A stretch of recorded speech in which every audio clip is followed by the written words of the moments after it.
Evidence-Based Families by Ali and Joe. Bienvenidos a nuestro quinto episodio, Evidence-Based Families, por aquí José Miguel y Alicia. Bienvenidos de nuevo, esta vez vamos a intentar algo un poquito diferente. Vamos a grabar el episodio en forma de podcast, audio y transmisión en vivo como estamos haciendo en este momento. Y ya luego haremos la cápsula de videíto como hicimos con el episodio anterior. Como ya pudieron ver, hicimos la semana pasada un video corto en el cual hicimos un resumen de lo que habíamos encontrado en el artículo de manejo del tiempo de pantalla en los niños. Entonces vamos a mantenernos por ahora con ese formato, un video corto tipo cápsula sobre los temas tratados, y mantendremos el formato de podcast en español e inglés de los temas más amplios. Y en el día de hoy tenemos un tema sumamente importante, un tema que resalta sobre el mes de mayo, el mes de concientización de la salud mental. Así que vamos a dar inicio a este tema, que es el tema de la depresión periparto.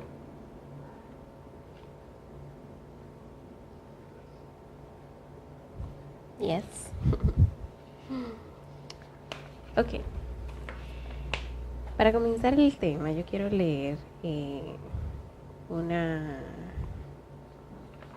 statement que encontramos en el artículo que vamos a tratar en este episodio, y lo vamos a colocar en la caja de descripción del podcast para que puedan leer el artículo. Y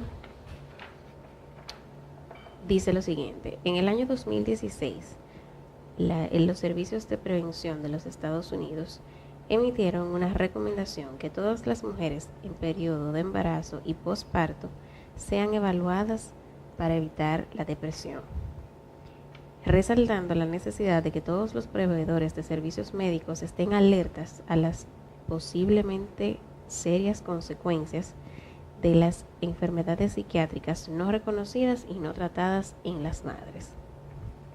Coincidencialmente, el 2016 también es el año en el que yo doy a luz a nuestra niña más pequeña, Abril.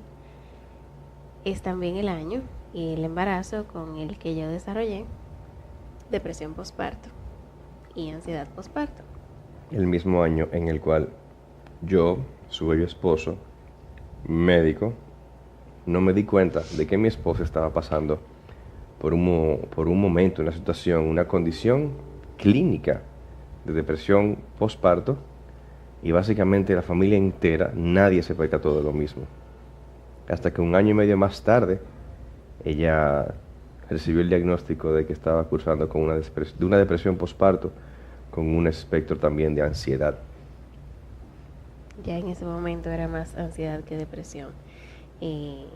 Y en ese sentido yo voy a leer también algo que encontré en el artículo que me pareció muy interesante, porque yo nunca entendía el por qué la doctora me decía que yo tenía depresión, que yo sufrí depresión postparto y estaba sufriendo de ansiedad en ese momento, o sea, un año y medio después de haber dado a luz.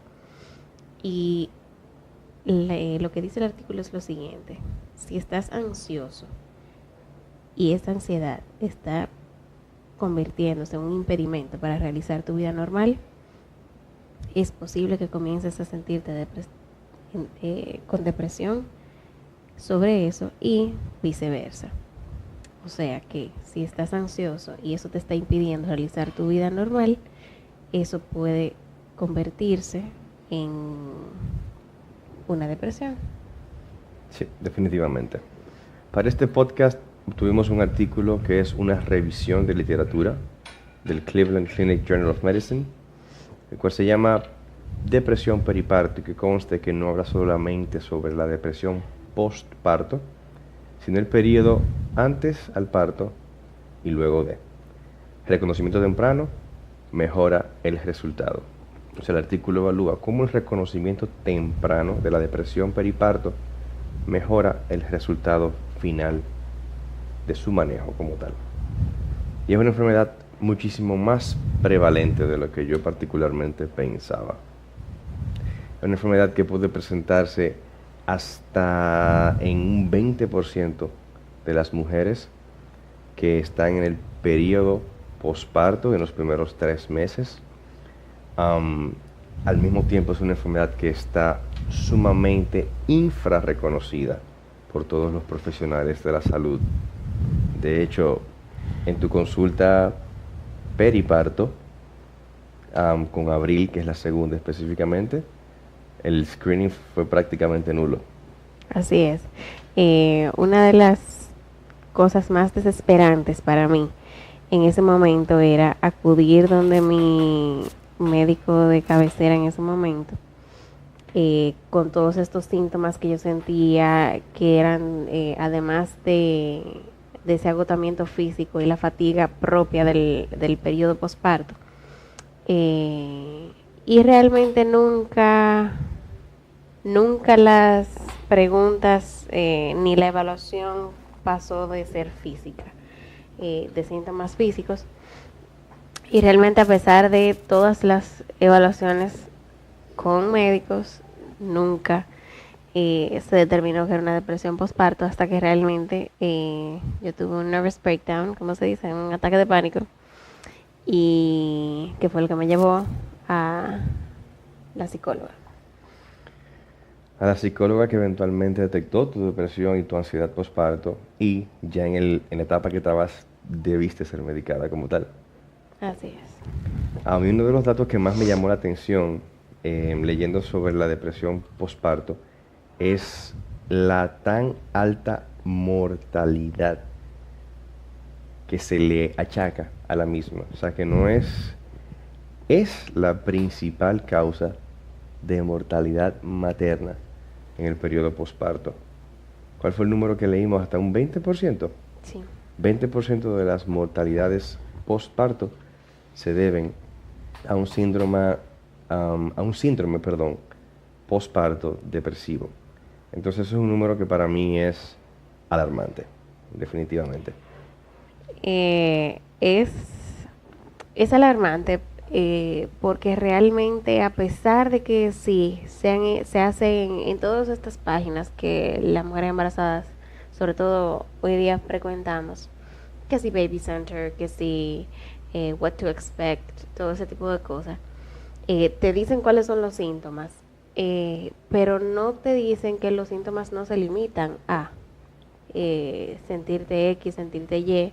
No te dan una clara expresión una clara definición de cuál es la diferencia entre baby blues, que son, no sé cómo se dice en español, los baby blues. El blues del posparto, el blues posparto. Bueno, el baby blues. O sea, la tristeza posparto. Ok, pero eso, o sea, no te dicen realmente cuál es la diferencia entre un baby blues y una depresión posparto o una ansiedad posparto. Yo nunca había oído de ansiedad posparto hasta que Yo la tampoco, tuve. hasta que pusimos a leernos de esto. Entonces, realmente, a pesar de la información, del acceso a la información que hay, tenemos muy poca información, muy pocas formas de prevención. Sí. El screening, la evaluación médica, entiendo que también a nivel ginecológico es un poco precario en ese aspecto también. Y no sé si fue porque fue mi segundo embarazo, que era como más como, ok, ya esto es terreno conocido, ya sabemos cómo va, cómo viene, y como que se produce un poquito del dormirnos en los laureles, porque todo, yo sé cómo va a transcurrir todo, ya todo esto es normal, no conocemos médico-paciente, pero el tema es que realmente el cuerpo cambia, con el tiempo cambia, Las embarazos condiciones cambian. un embarazo no es igual al otro, aunque la madre sea la misma, las condiciones cambian. La Alicia de Amelia no era la Alicia que estaba embarazada de Abril. Las Así condiciones es. eran muy diferentes. Por ejemplo, en nuestro caso yo estaba en la residencia Sí. cuando tú quedaste embarazada de Abril. O sea que eran diferentes momentos. Ahora, al mismo tiempo, como fue interesante para mí, o drástico, ver que un 20% de las muertes maternas, me expresé mal ahorita, un 20% de las muertes maternas se deben a un síndrome depresivo postparto, al mismo tiempo es la complicación más frecuente. 20% de las mujeres con complicaciones posparto van a presentar depresión posparto. Y eso es una estadística alarmante para una condición que tiene condiciones identificables y manejables para lograr una prevención, al menos intermedia, de lo que es una depresión posparto. Entonces, hablando de los factores de riesgo, hay que destacar que la depresión posparto es una condición que puede detectarse, o factores de riesgo se pueden detectar de manera preventiva en la consulta con el primary care physician o el médico de atención primaria o de cabecera de la paciente, que en este momento, o en este caso, en nuestro país, República Dominicana, es el ginecólogo, ya que aquí se acostumbra a manejar las mujeres embarazadas con un ginecólogo, no directamente con un médico general o un médico de atención primaria. Pero dentro de esos riesgos que las mujeres pueden tener para hacerlas más propensas a padecer una depresión posparto o que los síntomas puedan magnificarse, tenemos una historia de depresión durante el embarazo, una historia de algún episodio depresivo o de otro tipo en un posparto previo, o sea, ser multípara ya es un riesgo como tal, la pobreza, obviamente por las condiciones de precariedad, que tenga una persona en conflicto con su pareja primaria, no necesariamente tiene que ser un hombre, apoyo social pobre, baja autoestima y que esa paciente sea soltera.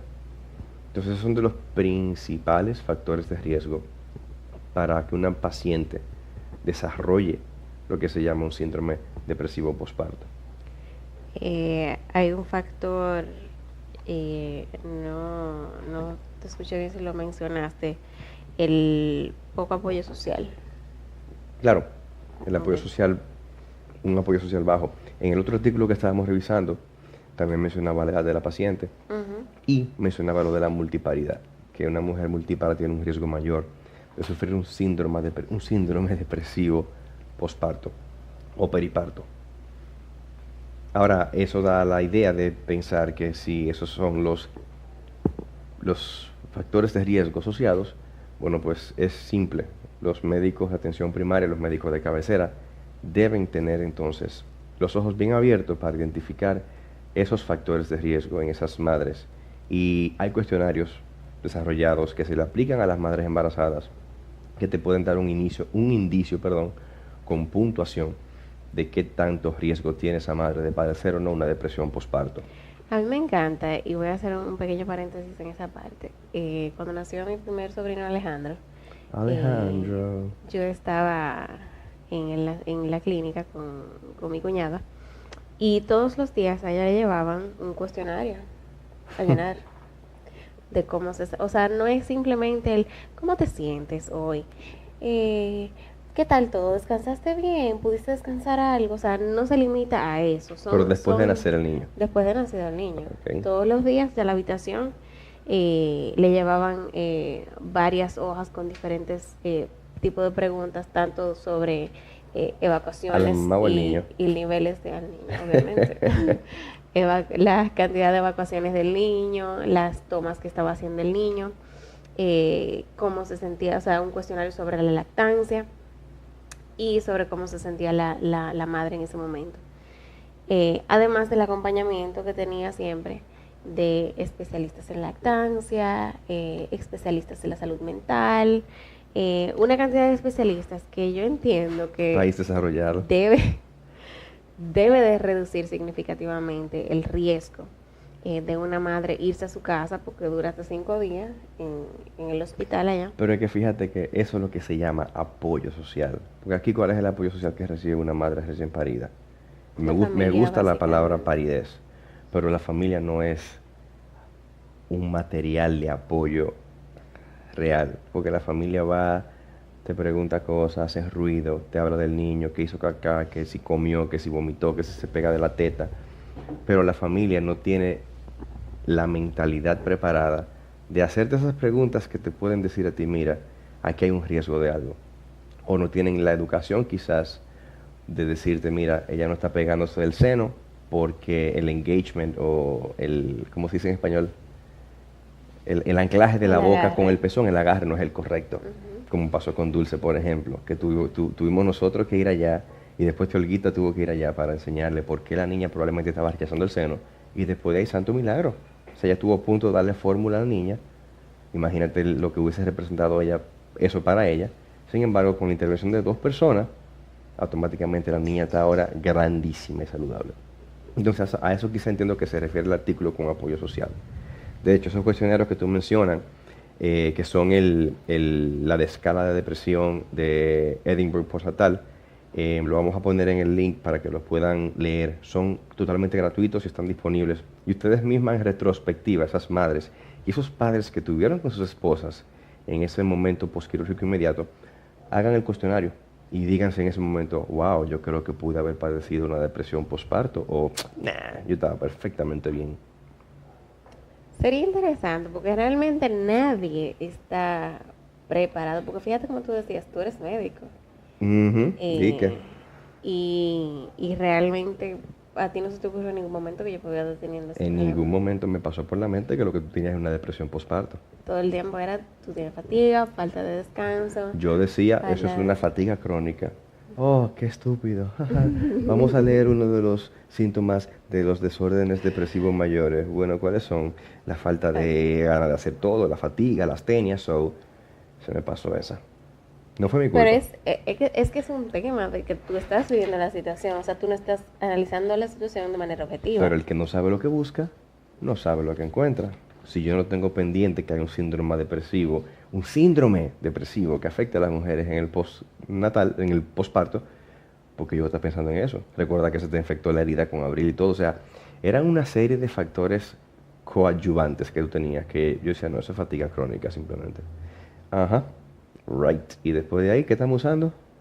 Ya nada, pero ¿Pero sí. cómo se llama? Freaking God. Neocentius Nada de y, medicamentos para y la botica depresión mágica.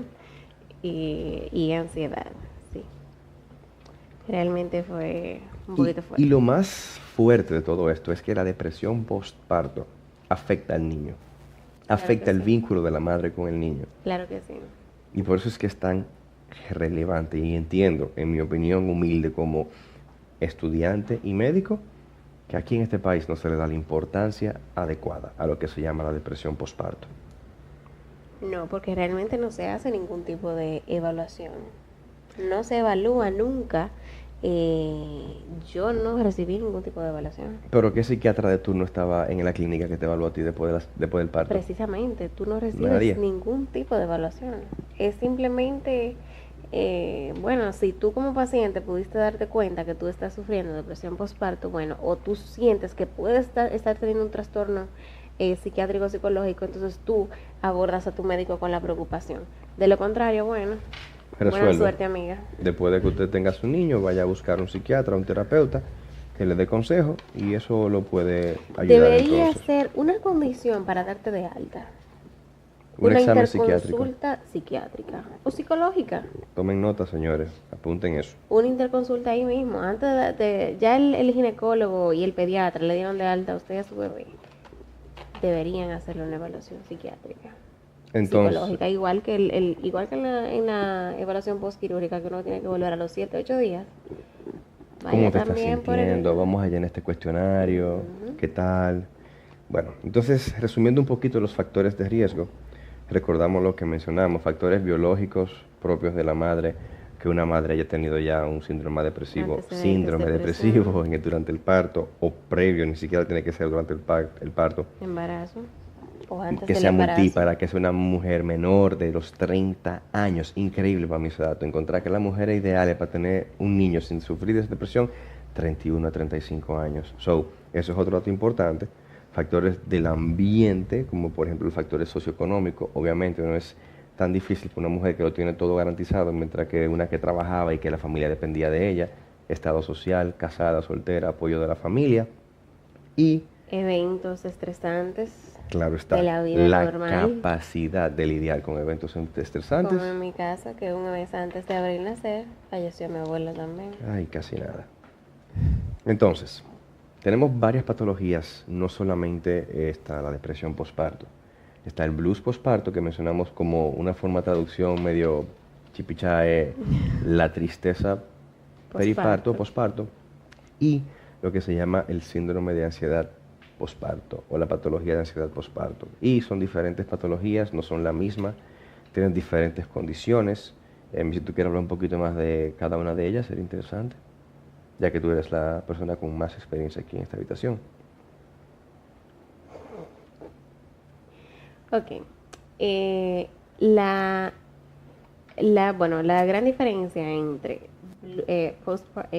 blues postparto o tristeza postparto y la depresión postparto como tal es que la depresión postparto no excede las 2 semanas. Esos síntomas de tristeza, de poco deseo de hacer las cosas, desgane, cansancio, mucho sueño o dificultad para dormir, no exceden las 2 semanas. Ay, yo no quiero hacer nada. Excedidas las 2 semanas, pues ya es a evaluar por una posible depresión postparto. La ansiedad postparto, de su lado, se diferencia de la depresión postparto en que siempre las mamás, se ha escuchado que las madres despiertan, aunque el niño no haya despertado, para revisar si está respirando, si se mojó, si está sucio, si hay que cambiar el pañal, si tiene hambre, si estará despierto, si está solito. La madre despierta por cualquier cosa y va y revisa al bebé. Esa es una preocupación innata de la mamá. Sin embargo, llega un momento en el que esa preocupación se convierte en excesiva. Y si se va a asfixiar el bebé en la noche, no puedo dormir solo, tengo que revisarlo. Y si yo lo tengo cargado, me quedo dormido y el niño se cae y se muere. Si yo tengo, o sea, es un nivel ya que sobrepasa la simple preocupación de ser madre y ya se convierte en un impedimento para la madre el funcionar de manera normal. Que me pasaba a mí, por ejemplo, Abril también era demasiado vomitona. Demasiado glotona ya es. Era muy glotona, realmente ella se pegaba del seno y comía, o sea, ella se iba de boca comiendo. Y así mismo vomitaba, o sea, ella vomitaba hasta por la nariz. Y a mí esto me ponía histérica, porque yo decía, se me va a asfixiar. O sea, se me va a asfixiar en un momento y yo me quedaba, ¿tú te acuerdas? O sea, yo me quedaba dura, o sea, que Dura. yo no encontraba qué hacer, yo no encontraba cómo reaccionar, qué hacer con la niña, se me va a asfixiar, Dios mío, yo no sé qué hacer. Y yo vivía con un miedo constante de que eso pasara mientras tú estabas trabajando. ¿Qué yo iba a hacer? Porque entonces yo siempre, bueno, desde Amelia yo veía que tú eras un poquito más frío en el tema y tú podías resolver más fácil, yo me bloqueo. Y decía, Dios mío, ¿qué va a pasar si esta niña vomita este vómito así como tipo proyectil y yo estoy sola? Se me va a morir la niña. O sea, ya ahí deja de ser una preocupación normal y se convierte en ansiedad.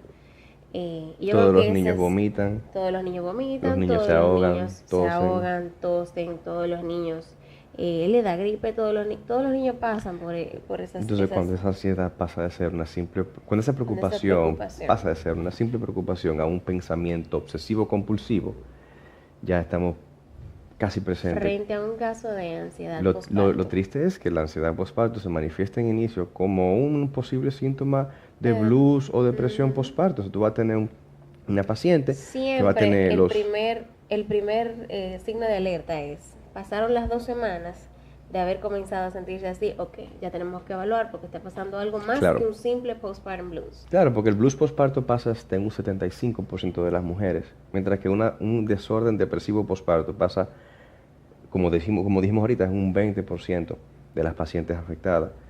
Y si a las 2 semanas, luego de las 2 semanas, tú tienes todavía síntomas, evalúate, porque el pico de la depresión es a los 3 meses, el pico de la depresión, pero puede durar hasta un año o más. Y déjame decirte que de acuerdo a la psicóloga que me diagnosticó y me trató, se ha visto en los últimos estudios que la depresión postparto puede presentarse incluso en el segundo año de vida del bebé. O sea, ya cumplido el primer año, hasta los 18, 24 meses, todavía la madre puede comenzar a sufrir depresión postparto. Y lo importante de saber esto es que el blues postparto se resuelve de una forma muy sencilla. Apoyo, todo va a estar bien y que duerma bien la paciente. La depresión postparto requiere generalmente terapia farmacológica o no farmacológica.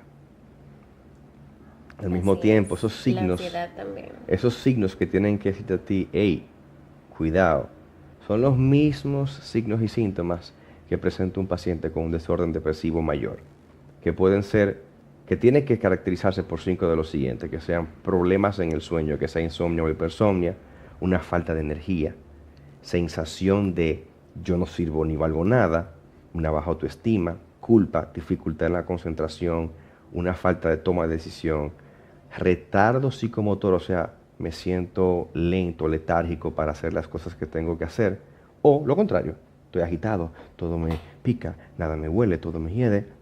Al final, obviamente, el último de los criterios es los pensamientos de suicidio o de muerte. Entonces, cualquiera de esos cues, abran los ojos, identifiquen factores de riesgo, digan, caramba, esta persona está soltera, está multípara, tiene problemas en la casa con los pagos de la factura, le dieron unos síntomas posibles depresivos durante el embarazo, y después del embarazo, después de 2 semanas, presenta esos síntomas que mencioné, abran los ojos. Además de esos síntomas, mareos, cansancio, dolores incluso articulares, pueden ser, y como fue mi caso, pueden ser síntomas de depresión postparto o ansiedad postparto también. Entonces todo eso, luego de que un médico obviamente te haya visto y evaluado que realmente fisiológicamente no está sucediendo nada, entonces ya debe haber una evaluación psiquiátrica, claro, o psicológica. Entonces, en este podcast no vamos a hablar de tratamiento. Sí recapitulamos y decimos que hay terapia farmacológica y terapia no farmacológica, que obviamente una terapia no farmacológica implica una consulta con un psiquiatra o un psicólogo que sean capaces de detectar. Tanto no farmacológica como farmacológica requiere visita a un psiquiatra, psicólogo, para medicar a un psiquiatra realmente. Exacto, sé que es una patología que después que llegamos a una depresión postparto, no es que se me va a pasar, no es que voy a dormir, voy a descansar y voy a estar bien. No, hay que buscar terapia. De hecho, el switch a terapia farmacológica lo va a decidir el mismo paciente, obviamente con el input de su psicólogo o psiquiatra de turno. Ahora, como bien mencionamos al inicio, el estar consciente de que es una patología que puede pasar es la clave. Identificar esos factores de riesgo durante el embarazo es clave, ya que el no darse cuenta de que esos factores de riesgo están y que esa paciente puede estar sufriendo de una depresión postparto puede ser inclusive peligroso. No tratar una depresión puede ser muy peligroso, ya que las pacientes con síndromes depresivos, los pacientes con síndrome depresivo pueden inclusive atentar contra su propia vida y eso no es algo nuevo. No solo eso, que también pueden, como decíamos al inicio, desencadenar en otros problemas, porque si es depresión que tienes, no lo tratas a tiempo, entonces esa depresión te puede provocar ansiedad. Ese desorden que provoca la depresión en tu vida o la ansiedad en tu vida te puede llevar a sufrir de la otra. Y entonces en lugar de una problemática estamos bregando con 2 problemáticas. Sí, hay evidencia concisa y precisa de que la terapia no farmacológica tiene efectos positivos, especialmente la terapia cognitiva, así que si conocen a alguien que ustedes entiendan tienen esos factores de riesgo asociados o que entiendan acaba de tener un bebé y puede estar sufriendo de una depresión postparto, conversen con esa persona, háganselo notar, denle apoyo y asegúrense de que esa persona busque ayuda. Así es, y siempre ojo visor, alertas a cualquier síntoma que pueda indicar que hay un problema. Ok, entonces eso es todo por hoy en este podcast. Para el video de la semana trataremos de hacer un video igual de cápsulas sobre los factores de riesgo más importantes al momento de una posible depresión postparto. Y cómo diferenciar entre depresión postparto, postpartum blues o tristeza postparto y ansiedad postparto. Así que nada, recuerden seguirnos por donde sea que manejen sus podcasts, sea Podbean, Apple Podcasts. Estos videos también estarán siendo subidos a YouTube, obviamente en forma de audio, para que puedan, si es su fuente primaria de buscar información, sentarse a escucharlos de forma tranquila. Gracias nueva vez por estar con nosotros. Gracias a los que se unieron al video en vivo que hicimos. Un abrazo a todos. Mil gracias y estamos más que abiertos a recibir sus comentarios, feedback, retroalimentación de cualquier tipo. Nueva vez, gracias. Pasen buenas. Gracias por escuchar Evidence Based Facts.